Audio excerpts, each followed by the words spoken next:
Assalamualaikum ағайындар, қалдарыңыз қалай, амансыздар ма? Я енді осы бір кісідей сұрастырып жатырмыз. Қабата 400 бала ұсталды, біресе 200 бала ұсталды деп. Бағана бір ұйғырлардың ақпаратында Алтай аймақтық бірінші орта мектеп, мен оқыған мектеп сол жақтан екен депті. Бұл жерде дүдәмәлдап тұр. Бұны енді бұл ақпаратты жалпы ұйғырлардың ақпарат телеарналары таратып отыр. Сонымен бірге бұны былайша айтқанда жарты жетілер таратып отыр. Бұлардың арасында байланыс, үндестік өзара бар екендігін осыдан білуге болады. Өткенде де Алтайда көтеріліс болды деп, Көктоғайда Алтай қазақтары аяқланды деп бір ақпарат таратқан Еркін Азия ұйғыр бөлімдері. Ол да кейін анық болмай өтірік болып шықты. Бұл да енді міне анық дәлел жоқ. Біз енді сол беттен келгеннен кейін ақырындап сұрастырып жатырмыз ағайындардан. Нақтылы бұндай ақпарат расында жоқ.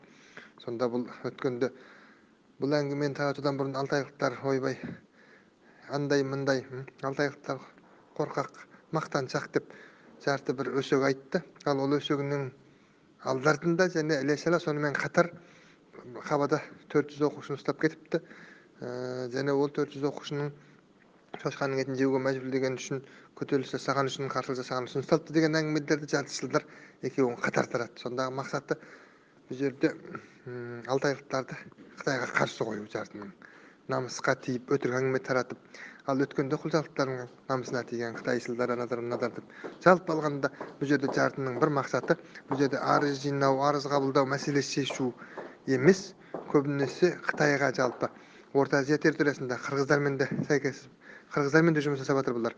Жалпы Қазақстанда және Орта Азия территориясында Қытайға қарсы әрекеттер ұйымдастыру. Былайша айтқанда екі ел арасында от жағу, арандату. Былайша айтқанда Марко Рубионың, батыстың, шетелдегі Қытайға қарсы күштердің, Қытай өкілдері бар, ұйғыр өкілдері бар шетелге қарсы.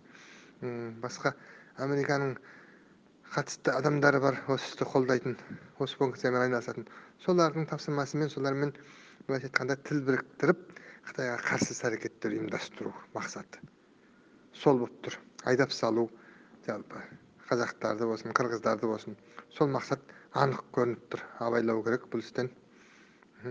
Енді сыртқы істер министрлігі қатысты орындар айналысып жатыр. Арыз жинау ол, нақты пакет дәлелдер қойып беру, ол дұрыс, бірақ бұлардікі арыз жинау мәселесі шешу кеңістігінен асып кетіп отыр. Бұл жарты жетердің істері. Бұдан сақтану керек ағайындар. Түркістан облысы, Түркістан қаласынан, Түркістан университетінен Нөсербек Жаңадылұлы бауырларыңыз. Осы топтағы замандас жалпы халқым, қазағым, амансыздар ма? Осы 400 бала, 200 бала қамалды деген ақпарат ұйғыр менен ата жұрттан өтірік дейсің. Жігітім, байқап сөйле. Өтірік болса, мына елдің туысы неге қамалып жатыр, ел неге туысынан хабар ала алмай жатыр Қытайдағы? Соны бізге айтып берші. Біз 60-70 жастағы анамыз. Әрбір ана туысынан айырылып қан жұтуда. Сонда осынша қазағың осынша зарлап өтірікші болып өтірік айтып жылап жүрме? Сен жарқын жетіменен қайшылығың болса төте жекпе-жек өзін айтты. Сонда мынадағы былтырда сөйледің, бәленшемді жесін, надан ата, надан апалар жарқын жетінің көтінен ерген дедің. Сонда сен қанша оқымысты болып тұрсың, өзің мұғалім жігіт деп естиміз. Сонда ана менен атадан шықпағанда қайдан шықтың? Сонда қазақшылығың қайда қалды? Ал 400 бала қамалсын, 200 бала қамалсын, ұйғыр өтірік айтсын, жарқын жеті өтірік айтсын. Мұқым қазақ неге зарлап жүр, соны неге дәлелдеп бермейсің бізге? Бәріміз туысымыздан айырылып отырмыз, неге дәлелдеп бермейсің? Надан дедің ғой былтыр. Атадар, анадар жарқын жетінің бәленшесін жеп көтінен ерген надан дедің ғой.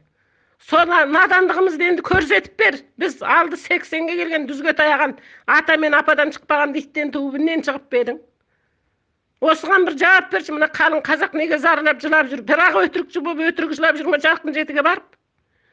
Мына министрге, мына арыздану тобына бірақ өтірік жылап жатыр ма? Мына құрчақ 50-60-тағы кемпір кешек демей, чал чауқан демей бірақ жылап жүр ғой жігітім. Байқап сөйле. Айт, қазаққа дәлелдеп бер. Қытайдағы өтірік болсын, ал осы жақтағы қазақ неге жылап жүр? Бірақ өтірік жылап жүр ма?